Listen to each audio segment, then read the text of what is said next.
வணக்கம் நண்பர்களே, வாழ்வும் வெல்லும் சேனலுக்கு உங்களை வரவேற்கிறோம்.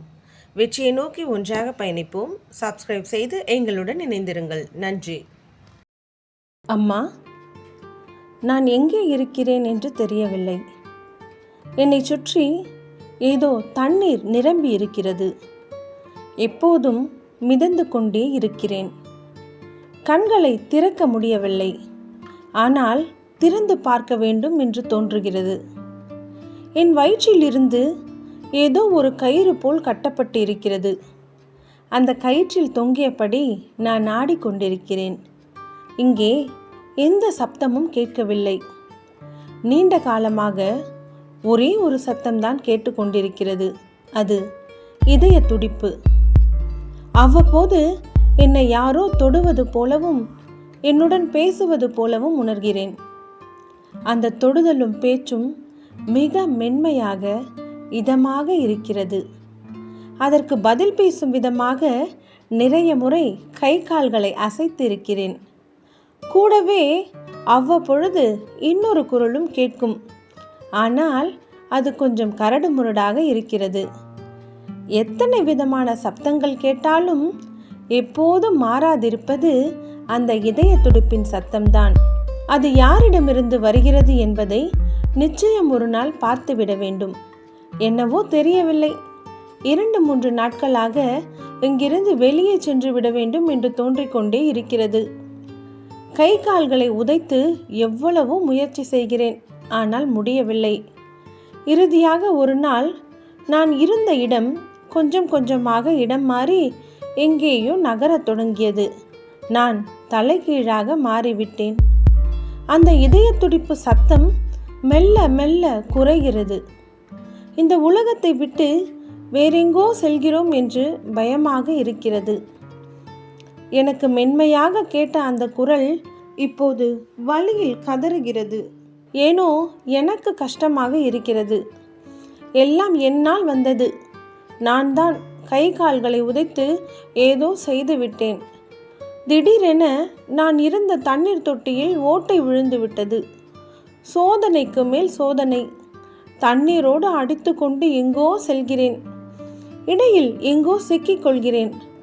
யாரோ என் தலையை பிடித்து இழுக்கிறார்கள். அதே நேரத்தில் அந்த குரலும் உயிர் போவது போல் கத்துகிறது. எனக்கும் வலிக்கிறது. ஒரு வழியாக வெளியே வந்து விட்டேன். எனக்கும் அந்த உலகத்துக்கும் இருந்த கடைசி தொடர்பான அந்த கயிறையும் வெட்டி விட்டார்கள். இவ்வளவு நாளும் நான் கேட்டு வந்த இதய துடிப்பு முற்றிலும் நின்றுவிட்டது. கதறி அந்த குரலும் கேட்கவில்லை. அதை என்னால் தாங்கிக் கொள்ள முடியவில்லை. முதன்முறையாக வாய்விட்டு அழுகிறேன். ஆனால் என்னை சுற்றி எல்லோரும் சிரிக்கிறார்கள். அப்போதே தெரிந்துவிட்டது இது வேறொரு உலகம் என்று. தண்ணீரில் குளிக்க வைக்கிறார்கள். ஆனாலும் அழுகிறேன். ஏதோ துணி சுற்றி எல்லோருக்கும் என்னை காட்டுகிறார்கள். என் இடுப்புக்கு கீழ் எதையோ பார்த்து சிரிக்கிறார்கள். எனக்கு கோபமாய் வருகிறது. ஆனாலும் அழுகிறேன். அவர்கள் மட்டும் என்னை தொட்டு தொட்டு பார்த்து ஈ என்று சிரிக்கிறார்கள். அந்த இதய துடிப்பும் மென்மையான பேச்சும் எனக்கு கேட்கவில்லை. அதனால் இந்த உலகம் எனக்கு பிடிக்கவில்லை.